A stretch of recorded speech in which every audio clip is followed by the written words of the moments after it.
আসসালামু আলাইকুম, আমি আপনার তুষা আমিনাস কিচেনে থেকে। আজকে আমি করে দেখাবো রমজান স্পেশাল ইফতার রেসিপি। অনেক বেশি হেলদি ও রিফ্রেশিং ইফতার রেসিপি। খুবই মজা হয়ে থাকে এই রেসিপি। অবশ্যই এটি তৈরি করে খাবেন ইফতারে। চলেন তাহলে বানানো শুরু করা যাক। যে বাটিতে আমি জেলি সেট করব সেই বাটিতে নিয়ে নিচ্ছি 1 কাপ ফুটন্ত গরম পানি।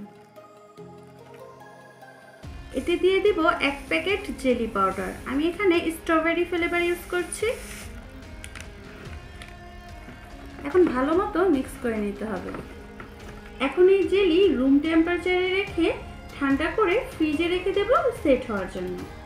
ফুটন্ত গরম পানিতে দিয়ে দেব 1 কাপ পরিমাণ সাবুদানা। এখন 10 থেকে 12 মিনিট মিডিয়াম আঁচে রান্না করে নেব।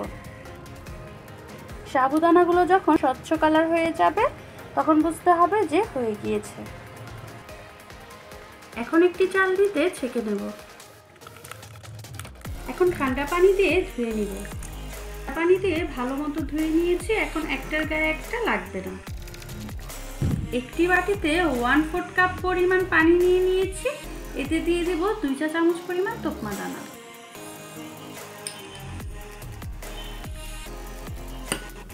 তোকমা দানা পেটের জন্য অনেক বেশি উপকারী। এখন 30 মিনিট ভিজিয়ে নিব যতক্ষণ না এর সাইজ ডাবল হয়ে যায়। 1 লিটার দুধ বয়েল করে রুম টেম্পারেচারে ঠান্ডা করে নিয়েছি। 1/4 কাপ পরিমাণ দিয়ে দেব চিনি। 1/4 কাপ পরিমাণ দিয়ে দেব রুয়াবজা। আপনারা আপনাদের টেস্ট অনুযায়ী পরিমাণ কমিয়েও বাড়িয়ে ব্যবহার করতে পারেন। এখন দিয়ে দেব আগে থেকে সেদ্ধ করে রাখা সাবুদানা।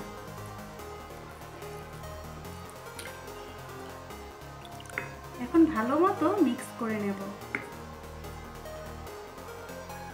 এখন অ্যাড করব ভিজিয়ে রাখা তোকমা দানা।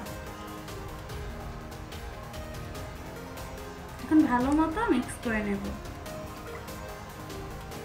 এখন ফ্রিজে রেখে পুরোপুরি ঠান্ডা করে নেব। ফ্রিজে রাখলে এটি আরো ঘন হয়ে যাবে। জেলি পুরোপুরি সেট হয়ে গিয়েছে। এখন একটি চাকুর সাহায্যে ছোট ছোট করে কেটে নিব।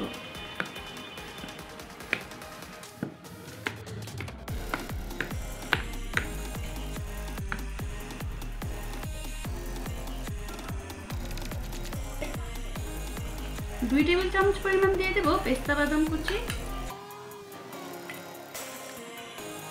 এখন অ্যাড করব জেলি।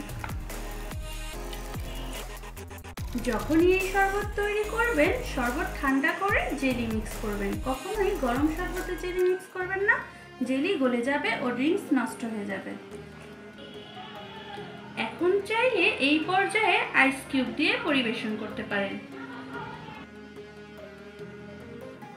ঠান্ডা ঠান্ডা পরিবেশন করে নিচ্ছি। খুবই মজার সাবুদানা ড্রিঙ্কস রেডি হয়ে গেছে। আপনারাও এই রমজানে ট্রাই করবেন এবং কেমন হলো আমাকে জানাবেন।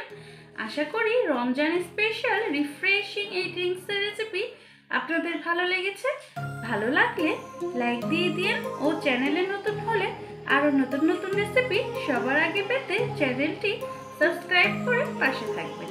সবাই সুস্থ থাকবেন, ভালো থাকবেন। আসসালামু আলাইকুম, আল্লাহ হাফেজ।